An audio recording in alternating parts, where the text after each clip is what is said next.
নতুন বছরে আমরা শপথ নেই আমরা যেন অন্তরে হিংসা লালন না করি, বিদ্বেষ লালন না করি, আমরা নিজেরা যেন কাদা ছোড়াছুরি না করি, আমরা যেন মিলেমিশে একসাথে একাকার হয়ে যাই। আল্লাহ তুমি কবুল করো, আমরা পড়ি আমিন। 7টা জিনিস মানুষ মরে যাওয়ার পরে তার কবরে পৌঁছতে থাকে। ইন্না মিম্মা ইয়ালহাকুল মুমিন মিন হাসানাতিহি বা'দা মাউতিহি, মানুষ মরে যাওয়ার পরেও যে 7টা জিনিস তার কবরে পৌঁছায় তার মধ্যে একটা হচ্ছে মসজিদান বানাহু, সে যে মসজিদ বানিয়ে গিয়েছে ওই মসজিদের সওয়াব। সুবহানাল্লাহ পড়েন। আপনি টাকা দিয়ে মসজিদ বানিয়ে দিলেন, ওই মসজিদে মুসল্লিরা নামাজ পড়ে, রোজাদাররা এসে ওখানে ইফতার খায়, তাহাজ্জুদ আদায়কারীরা তাহাজ্জুদ পড়ে, তাদের সওয়াবের কমতি হবে না, কিন্তু তাদের সওয়াবের একটা পার্সেন্টেজ সওয়াব যে ব্যক্তি মসজিদ বানালো তার আমল নামে আল্লাহ ঢুকিয়ে দেয়। সুবহানাল্লাহ বলতে পারলেন না? হে নামাজি আমার ঘরে নামাজে পড়ো আজ, দিলে মে তোমার চরণ তলে হৃদয় যায় নামাজ।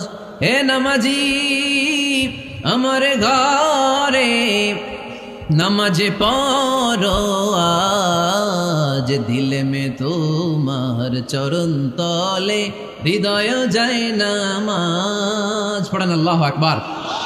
কি সুন্দর লিখেছেন কাজী নজরুল ইসলাম। কাজী নজরুল ইসলাম খুব সুন্দর করে বলেছেন, মসজিদেরই পাশে আমায় কবর দিও ভাই, ঠিক কিনা? মসজিদেরই পাশে আমায় কবর দিও ভাই, যেন গোরে হতে মুয়াজ্জিনের আযান শুনতে পাই। আমার গোরের পাশে দিয়ে ভাই নামাজিরা যাবে, পবিত্র সেই পায়ের ধ্বনি এ বান্দা শুনতে পাবে। গোরা যাবে হতে গুনাহগার পাইবে রেহাই, মসজিদেরই পাশে আমায় কবর দিও ভাই। কত মানুষ নামাজি ভাই মসজিদাঙ্গিহীনাতে, আল্লাহর নামের জিকির করে লুকিয়ে গভীর রাতে। আমি তাদের সাথে ওই আল্লাহর নাম জপতে চাই, আল্লাহর নাম জপতে চাই। পড়েন সবাই, মসজিদেরই পাশে আমায় কবর দিও ভাই, যেন গোরে হতেও মুয়াজ্জিনের আযান শুনতে পাই। চিল্লায় পড়তে হবে আমিন। কি দরদ ছিল আমাদের জাতীয় কবি কাজী নজরুল ইসলামের, মসজিদের পাশে আল্লাহ তুমি আমার কবর দিও। আল্লাহ এই দোয়াটা কবুল করে নিয়েছে, ঠিক কিনা? ওনার কবরের পাশে মসজিদ আছে না নাই? আছে। এজন্য মসজিদের সাথে সম্পর্ক জুড়ে দেওয়া এটা ইমানদারের আলামত, আর মসজিদকে ঘৃণা করা এটা মুনাফিকের আলামত। এজন্য আমরা যেন আমাদের হৃদয়টাকে মসজিদের সাথে জুড়ে দেই, মসজিদের সাথে যেন সুসম্পর্ক থাকে। মসজিদ সবার, মসজিদ নিয়ে দলাদলি নাই। দলাদলি আছে অনেক জায়গায়। হানাফি মসজিদ, আহলে হাদিস মসজিদ এরকম আমরা দেখি বা শুনি, এটা ঠিক না। হানাফি মসজিদ বলে কোনো কথা নাই, আহলে হাদিস মসজিদ বলে কোনো কথা নাই। মসজিদ সবার। ছোট্ট খাট্ট বিষয় নিয়ে মসজিদে মারামারি, একজন হাত তোলে আরেকজন তোলে না, কিলাকিলি আসে না নাই? একজন বলে জোরে আমিন আরেকজন আস্তে আমিন, মারামারি আসে না নাই? এগুলো কি মারামারি করার কোনো বিষয়? কথা বলেন। সালাতে ফরজ আছে, ওয়াজিব আছে, সুন্নাহ আছে। খেয়াল করে বুঝবেন, ফরজ যদি নষ্ট হয় সালাত ভঙ্গ হয়, you have to repeat your সালাহ। ওয়াজিব নষ্ট হলে সালাত ভঙ্গ হয় না, নতুন করে পড়া লাগে না, সেজদায় সাহু দিলেই সালাত আদায় হয়ে যায়। আর সুন্নাহ নষ্ট হলে নামাজ নষ্টও হয় না, নতুন করে পড়াও লাগে না, সৌ সেজদাও লাগে না, নামাজ আদায় হয়ে যায়। সুন্নাহ নষ্ট হলে, এই যে হাত তোলা না তোলা এটা সুন্নাহ, আমিন জোরে বলা না বলা এটা কি সুন্নাহ, যেটা কোনো কারণে কেউ না করলেও তার নামাজ কবুল করে নিবে কে? আর এই সব সুন্নত লই আমাদের দেশে গিলাগিলি। মৌলভীবাজারে মাশাআল্লাহ এগুলা নাই, এখানেও আছে। এগুলার অবসান ঘটুক, আমরা চাই কি চাই না? আর কত এই ছোটখাটো বিষয় নিয়ে আমরা এই বিভেদের প্রাচীর আর দেয়ালকে উঁচু করবো আমাদের মাঝখানে? কবে আমরা ঐক্যের সিন্ডিকেট করব? কবে? আর কবে সাদা মনের মানুষ হব? কবে? আর কত? অনেক হয়েছে, আর না, এবার থামেন। বিভেদের প্রাচীরকে ভেঙে চুড়িয়ে দেন। ঐক্যের এমন সিন্ডিকেট গড়তে হবে যাতে কোনো অপশক্তি এই ঐক্যকে ভাঙতে না পারে, বানচাল করতে না পারে। চিল্লায় বলেন ঠিক কিনা? এজন্য মিউচুয়াল রেসপেক্টের দরকার, পারস্পরিক শ্রদ্ধাবোধ সব ক্ষেত্রে, রাজনীতিতে, সামাজিক অ্যাক্টিভিটিসে আমাদের আলেম ওলামাদের মধ্যে পারস্পরিক শ্রদ্ধাবোধের দরকার, মিউচুয়াল রেসপেক্ট। কেউ কাউরে রেসপেক্ট করে না, আমি যেটা বুঝছি এটাই সব, বাকি সব হারাম, এরকম বলে না অনেকে। এরকম যেন না করি। তাহলে মসজিদ সবার, মসজিদ আল্লাহর হাবিব সাল্লাল্লাহু আলাইহি ওয়াসাল্লাম খ্রিস্টানদেরকে মসজিদে ঢুকতে দিয়েছেন, আর আমরা মুসলমান ভাইয়ের জন্য মসজিদে তালা ঝুলাই দেই, আছে না নাই? আল্লাহর হাবিব সাল্লাল্লাহু আলাইহি ওয়াসাল্লাম কোথাও গেলেই প্রথমে মসজিদ বানাতেন। কি বানাতেন? মসজিদ বানাতেন। মক্কা থেকে হিজরত করে মদিনায় আসলেন, কোবায় থাকলেন কয়েক সপ্তাহ। কোবা পল্লীতে তিনি মসজিদ বানালেন, মসজিদ কোবা। ওখানে প্রতি শনিবার কেউ যদি ওযু করে ওখানে যে 2 রাকাত নামাজ পড়ে, একটা কবুল উমরার সওয়াব আল্লাহ তাআলা তার আমলনামায় দিয়ে দেয়। মসজিদে কোবা বানালেন। তারপরে মদিনায় এসে মসজিদে নববী বানালেন আল্লাহর হাবিব সাল্লাল্লাহু আলাইহি ওয়াসাল্লাম, মসজিদে নববী। এটা ছিল আল্লাহ রাসূল সাল্লাল্লাহু আলাইহি ওয়াসাল্লামের বৈশিষ্ট্য। কোথাও গেলেই তিনি মসজিদ বানাতেন, মসজিদে নববী। হায় রে, এখন তো কত সুন্দর মসজিদ আমরা দেখি, আমরা যে সালাত পড়ি। আল্লাহর হাবিব সাল্লাল্লাহু আলাইহি সাল্লামের সময় মসজিদে নববী কি এরকম ছিল? কথা বলেন। ফ্লোর ছিল বালুর ফ্লোর। কিসের ফ্লোর? আমাদের মসজিদের ফ্লোর কিসের? টাইলস। আর আল্লাহ রাসূল সাল্লাল্লাহু আলাইহি ওয়াসাল্লামের মসজিদে নববীর ফ্লোর কিসের? কথা বলে না। তো আওয়াজ করে উত্তর দেন না কেন? কষ্ট হচ্ছে? দুপুরে খাইছেন না সবাই? কেন খান নাই কেন? রোজা রাখছিলেন? হ্যাঁ, ফজর বাদে আইছি। আচ্ছা ঠিক আছে, ঠিক আছে। আচ্ছা আচ্ছা, সাউন্ড নাই, কথা শোনা যায় না? তো এটা শুনলা কেমনে? জিজ্ঞেস করলাম কথা শোনা যায় না, কয় না। তো এটা শুনলা কি করে? মানে অল্প শোনা যায়, তাই তো? একটু পরে আমার বিদায় ঘন্টা বাজবে, আমি চলে যাব। এই তোমরা ডিস্টার্ব করতে করতে আমার সময় শেষ। তোমরা ডিস্টার্ব করলে তোমাদের লস। আমি আমার টাইমের 1 মিনিটে বেশি যেতে পারবো না, কারণ এখানে আসরের সালাতের আজান শুরু হয়ে যাবে, এরপরে কোনো কথা নেই। আর বক্তব্য লম্বা করা এটা বেদাত। এই বেদাতকে আমি সুন্নাতের মধ্যে আনতে চাচ্ছি। একটা সময়ে একেবারে কমায় নিয়ে আসবো। এত প্রোগ্রামও আমি করতে চাই না। আমি ঘোষণা দিয়েছি আগামী বছরে সারা বাংলাদেশে আমার প্রোগ্রাম হবে 50টা। কয়টা? 50টা। এরপরের বছর 30টা, এরপরের বছর 20টা। বিভাগীয় প্রোগ্রাম করলেই চলবে আমার। এক এক বিভাগে যে 2 দিন 3 দিন খালাস।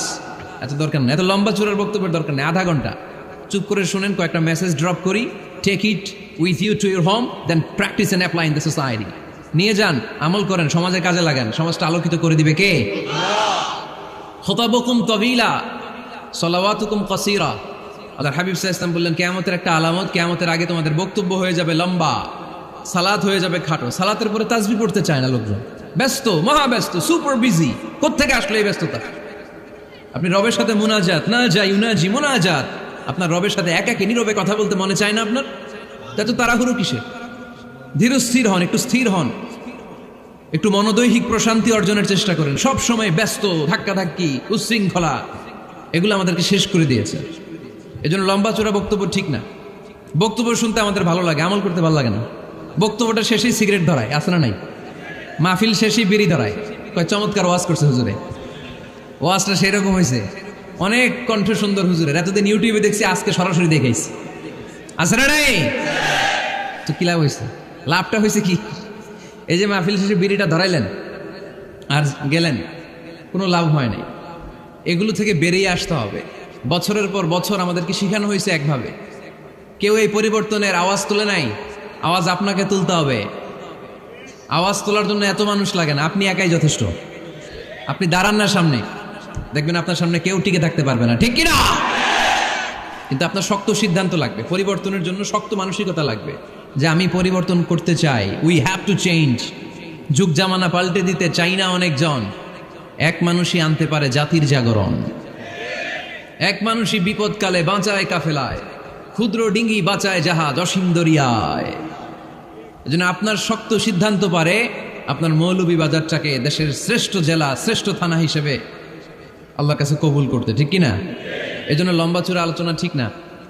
ছোটখাটো অল্প কয়েকটা মেসেজ নিয়ে যেতে পারলেই that's enough. One of the minor signs before the day of judgment, your Islamic lectures will be very longer and your salah 5 times a day will be shorter. কিয়ামতের আগে বক্তব্য লম্বা, নামাজ খাটো, তাসবিহ পড়ে না, ব্যস্ত, মহাব্যস্ত। এই মহাব্যস্ততা ছাড়েন, কোরআন সুন্নাহর দিকে ফিরে আসেন। বরকত দিবে কে? বিশ্বনবীর মসজিদে নববীর ফ্লোর বালুর ফ্লোর ছিল, আমাদের ফ্লোর টাইলস। আল্লাহর হাবিব সাল্লাল্লাহু আলাইহি ওয়াসাল্লামের মসজিদে বালি নিচে, এই বালিতেই নামাজ পড়তেন। বৃষ্টি হলে কাদামাটি হয়ে যেত, কাদামাটিতেই সেজদা করতেন। সেজদা করলে কাদার মাটি আল্লাহর হাবিব সাল্লাল্লাহু আলাইহি ওয়াসাল্লামের নাকে আর কপালে লেগে যেত। তিনি সালাম ফিরিয়ে সাহাবাদের দিকে মুখ ফিরিয়ে বসলে দেখতেন প্রতিটা সাহাবীর নাকে আর কপালে কাদার মাটি মিশে আছে। তার মানে প্রিয় নবী সাল্লাল্লাহু আলাইহি ওয়াসাল্লামের মসজিদে নববী ছিল কাঁচা, কিন্তু মুসল্লি ছিল পাকা। আমাদের মসজিদগুলা হয়েছে পাকা, কিন্তু মুসল্লি কাঁচা, ঠিক কিনা? ফজরের সালাতে মানুষ নাই। ইমাম সাহেব আছেন কে কে এলাকায়? দেখি ইমাম, মসজিদের ইমাম।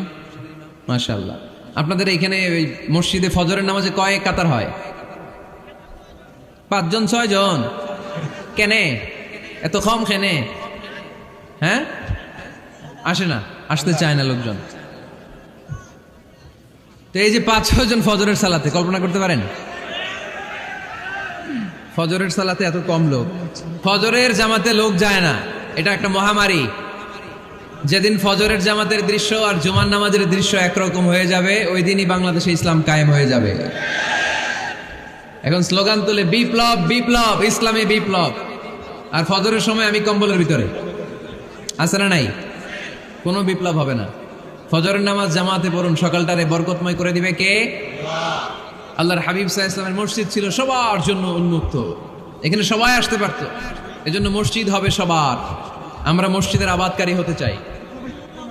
এজন্য রাব্বুল আলামিন বলেন, ইন্নামা ইয়া'মুরু মাসাজিদাল্লাহি মান আমানা বিল্লাহি ওয়াল ইয়াউমিল আখির ওয়া আকামাস সালাতা ওয়া আতাজ যাকাতা ওয়া লাম ইয়াখশা ইল্লাল্লাহ ফাআসা উলাইকা আন ইয়াকুনু মিনাল মুহতাদিন। সুবহানাল্লাহ পড়েন।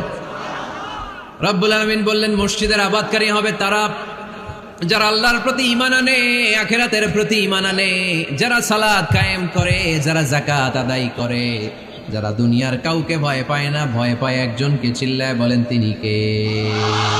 যাদের হৃদয়ে আছে আল্লাহর ভয়, তারা কবু পথ ভুলে যায় না। আল্লাহর প্রেম ছাড়া এই দুনিয়া কারো কাছে কোনো কিছু চায় না, ঠিক কিনা? তাহলে যারা মসজিদের আবাদকারী, এরা ভয় পায় একজনকে। চিল্লায় বলেন তিনি কে? মসজিদের আবাদকারীদের প্রথম গুণ, তারা আল্লাহয় বিশ্বাস করে, তারা আখিরাতে বিশ্বাস করে, তারা সালাত কায়েম করে, তারা যাকাত আদায় করে, তারা আল্লাহ ছাড়া পৃথিবীর কাউরে ভয় পায় না। আল্লাহ বলেন, ফাআসা উলাইকা আন ইয়াকুনু মিনাল মুহতাদিন। আশা করা যায় তারাই হলো হেদায়েতের রাস্তার উপরে আছে, ঠিক কিনা? তারাই মসজিদের আবাদকারী, যারা মসজিদে যায়, সালাত আদায় করে। এখন মসজিদের আবাদকারী আপনি হতে চান, আপনি মসজিদে যান না, আপনি আবাদকারী হতে পারবেন? মসজিদের অনেক সভাপতি আছে, মসজিদে যায় না, আছে না নাই? মৌলভীবাজারে এই সমস্যা বোধহয় নাই। মসজিদের সেক্রেটারি মসজিদে যায় না, আছে না নাই? তাহলে হইলো, এটা হইলো, এটা মেনে নেওয়া যায়? এই জন্য সভাপতি সাহেবরা, আপনি কষ্ট করে মসজিদ বানিয়েছেন, মসজিদে যাবেন। সভাপতি সাহেব, আপনি মসজিদে যাবেন। সেক্রেটারি সাহেব, আপনি মসজিদে যাবেন। তাহলে আপনি সঠিক মসজিদের আবাদকারী হবেন, ঠিক কিনা? আমরা মসজিদের আবাদকারী হতে চাই ইনশাআল্লাহ। পড়েন উমরানুল মাসাজিদ। মসজিদের আবাদ কি করে করতে হয়? মসজিদ আবাদ করার 1 নম্বর মাধ্যম হচ্ছে মসজিদ নির্মাণ করা। কি করা? নির্মাণ করা। খেয়াল করবেন, আল্লাহর হাবিব সাল্লাল্লাহু আলাইহি ওয়াসাল্লাম বলেছেন, মান বানা মসজিদান মিন মালিহি ফিদ দুনিয়া বানাল্লাহু লাহু বাইতান ফিল জান্নাহ। যে ব্যক্তি নিজের পকেটের টাকা খরচ করে দুনিয়াতে মসজিদ বানায়, আল্লাহ তাআলা তার জন্য জান্নাতে ঘর বানায়। 60টা জিনিস মানুষ মরে যাওয়ার পরে তার কবরে পৌঁছতে থাকে। ইন্না মিম্মা ইয়ালহাকুল মুমিন মিন হাসানাতিহি বা'দা মাউতিহি। মানুষ মরে যাওয়ার পরেও যে 60টা জিনিস তার কবরে পৌঁছায়, তার মধ্যে একটা হচ্ছে মসজিদান বানাহু।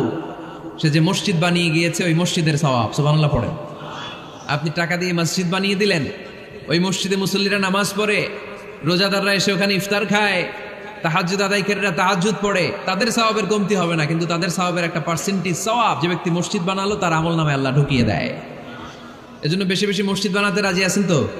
তাহলে মসজিদ আবাদ করার প্রথম মাধ্যম হচ্ছে মসজিদ বানানো। 2 নম্বর মাধ্যম হচ্ছে মসজিদে যে জামাতে সালাত আদায় করা। জামাতে সালাতুল জামাআ তাফদুলু সালাতাল ফাযযি বি27 দারাজা। ঘরে নামাজ পড়লে, একা একা পড়লে যেই সওয়াব, জামাতে পড়লে 27 গুণ বেশি সওয়াব। সুবহানাল্লাহ বলতে পারলেন না? হে নামাজি আমার ঘরে নামাজে পড়ো আজ, দিলে মে তোমার চরণ তলে হৃদয় যায় নামাজ, হে নামাজি আমার ঘরে নামাজে পড়ো আজ, দিলে মে তোমার চরণ তলে হৃদয় যায় নামাজ। পড়েন আল্লাহু আকবার। কি সুন্দর লিখেছেন কাজী নজরুল ইসলাম। মসজিদ কেমন যেন মসজিদ তার নিজের ভাষায় আল্লাহর কাছে কেঁদে কেঁদে ফরিয়াদ জানায়, আল্লাহ নামাজিরা আমার ঘরে আসে না, কি সুন্দর টাইলস, কি সুন্দর মুসল্লা, কি সুন্দর এয়ার কন্ডিশন, সব আছে কিন্তু মুসল্লি নাই, ঠিক কিনা? মসজিদগুলো আল্লাহর কাছে ফরিয়াদ জানায়। এজন্য আমরা যেন মসজিদমুখী হই। কি মুখী? আওয়াজ করে বলতে হবে, কি মুখী? মসজিদমুখী। তাহলে মসজিদ আবাদের 1 নম্বর পদ্ধতি মসজিদ বানানো, 2 নম্বর মসজিদে বেশি বেশি যে জামাতে সালাত আদায় করা, 3 নম্বরে মসজিদের সাথে সম্পর্ক জুড়ে দেওয়া, হৃদয়টা যেন সবসময় মসজিদের সাথে লেগে থাকে। আল্লাহর হাবিব সাল্লাল্লাহু আলাইহি ওয়াসাল্লাম বললেন, সাবআতুন ইউযিল্লুহুমুল্লাহু ফি যিল্লি ইয়াওমা লা যিল্লা ইল্লা যিল্লু। 7 শ্রেণীর ব্যক্তিকে আল্লাহ তাআলা কিয়ামতের দিন আরশের নিচে ছায়া দিবে, যেদিন আল্লাহর আরশের ছায়া ছাড়া কোনো ছায়া পৃথিবীতে থাকবে না। সেই দিনটা কি এই দিনের মতো? কিয়ামতের দিনটা আজকের এই দিনের মতো হবে? 50,000 বছর হবে। এটা লেন্থ, এটা ডিউরেশন। কাআন সাফসাফা লা তারা ফিহা ইওয়াজা ওয়ালা আমতা, লেভেল প্লেইং ফিল্ড, তামার জমিন। একটু কল্পনা করেন তো ওই দিনটা কত ভয়ঙ্কর।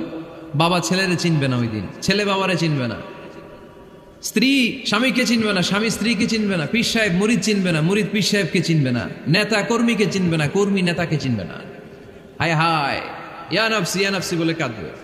সূর্যটা মাথার কাছে চলে আসবে, সূর্যের তাপে মাথার মগজগুলো গলে গলে নাকের ছিদ্র আর কানের ছিদ্র দিয়ে টপ টপ করে বেয়ে বেয়ে পড়বে। তৃষ্ণায় মানুষগুলো পাগল পাড়া, জিহ্বাটা বের হয়ে নাভি পর্যন্ত ঝুলতে থাকবে। সেদিন সবাই পাগলের মতো ছুটতে থাকবে, কোনো ছায়া নাই আল্লাহর আরশের ছায়া ছাড়া। আল্লাহর হাবিব বললেন, 7 শ্রেণীর ব্যক্তিকে আল্লাহ তাআলা আরশের নিচে ছায়া দিবেন। এর মধ্যে 1 শ্রেণীর ব্যক্তি রাজুলুন কলবুহু মুআল্লাকুন বিল মাসাজিদ, ওই ব্যক্তি যার হৃদয়টা সবসময় আল্লাহর মসজিদের সাথে লেগে থাকে। মসজিদের সাথে যার হৃদয় লেগে থাকে তাকে আরশের নিচে ছায়া দিবে কে? এজন্য মসজিদের সাথে যেন আমাদের হৃদয়গুলো লেগে থাকে। অনেকেই দেখবেন এত ভালো নামাজে, জোহর পরে টেনশন করে আসরটা কই পড়বো, আসর পরে চিন্তা করে মাগরিবের সময় আমি কোথায় থাকবো, মাগরিবের সময় টেনশন, ইস এশাটা হয়ে গেলেই তো শেষ। এরকম লোক আছে না নাই? এদেরকে সেই কঠিন ভয়াবহ দিনে আরশের নিচে ছায়া দিবে কে? তারপরে মসজিদ আমাদের 4 নম্বর পদ্ধতি, মসজিদকে পরিচ্ছন্ন রাখা, মসজিদকে ঝাড়ু দেয়া। মসজিদকে যারা পরিষ্কার করে তাদের হৃদয়ের যন্ত্রণা দূর করে দেয় কে? সাইয়েদনা ইব্রাহিম আলাইহিস সালাম এবং ইসমাঈল আলাইহিস সালামকে আল্লাহ তাআলা আদেশ করেছেন, তাহহিরা বাইতিয়া লিত-তাইফিনা ওয়াল আকিফিনা ওয়ার রুকআই সুজুদ। হে ইব্রাহিম ইসমাঈল, বাপ বেটা দুইজন মিলে মসজিদ ঝাড়ু দাও। কি ঝাড়ু দাও? মসজিদেরি ঝাড়ু বড়দার ও কামারে হাত, শোনো আমারে মুনাজাত। পড়েন, শোনো শোনো ইয়া ইলাহি আমারে মুনাজাত, শোনো আমারে মুনাজাত।